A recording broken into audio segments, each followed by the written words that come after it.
విషయంలో అందరి యొక్క మద్దతు తీసుకొని ముందుకెళ్లే ప్రయత్నం చేస్తాం. ఫైనల్ గా నిన్న మీరు మీడియా సమావేశంలో మాట్లాడుతూ ఈ సభని విచ్ఛిన్నం చేసేటటువంటి కుట్రలు జరుగుతున్నాయి, ఈ కుట్రల విషయంలో పోలీసులు కొంచెం జాగ్రత్తగా ఉండాలి అని చెప్పేసి వాళ్ళకి ఒక సూచన చేసినటువంటి పరిస్థితి ఏంటి, నిజమేనా? మీకు ఏమన్నా దాని మీద ఒక సమాచారం ఉందా? కొంతవరకు దీని మీద నాకు విశ్వసనీయ సమాచారం అయితే ఉంది. ఏదో ఒక రకంగా గొడవలు సృష్టించో లేదో మరొక చట్ట వ్యతిరేక కార్యక్రమాలు చేసో దాన్ని నా మీదో బీసీవై పార్టీ మీదో తీసుకురావాలనే ఒక కుట్ర అయితే జరుగుతోందని సమాచారం ఉంది. కాబట్టి నేను పోలీసు వారిని కూడా విన్నవించుకున్నాను. ఖచ్చితంగా అలాంటి కుట్రలు జరగకుండా చూసుకోవాల్సిన బాధ్యత మీ పైన ఉంది.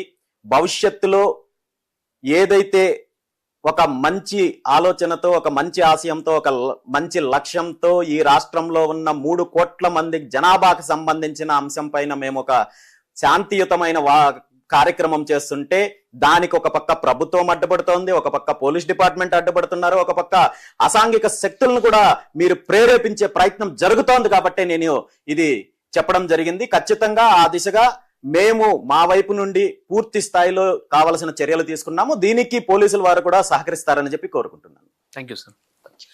ఓవరాల్ గా చూస్తే రేపు జరగబోతున్నటువంటి బీసీ మహాగర్జన అలాగే బీసీ సింహగర్జన కార్యక్రమం ఏదైతే ఉందో దీని ద్వారా బీసీలకు సంబంధించినటువంటి 5 ప్రధాన డిమాండ్లతో పాటు అన్ని సామాజిక వర్గాల ఏకతాటిపైకి తీసుకొచ్చి ఐక్యతను నిరూపించాలనేటువంటి ఉద్దేశం ఒక పక్క, అలాగే రాజకీయ పరంగా ఒక ప్రత్యామ్నాయ రాజకీయ శక్తిని ఏర్పాటు చేసి ఇప్పటి వరకు అధికారాన్ని చవి చూడనటువంటి సామాజిక వర్గాలకు అధికారాన్ని అందించడం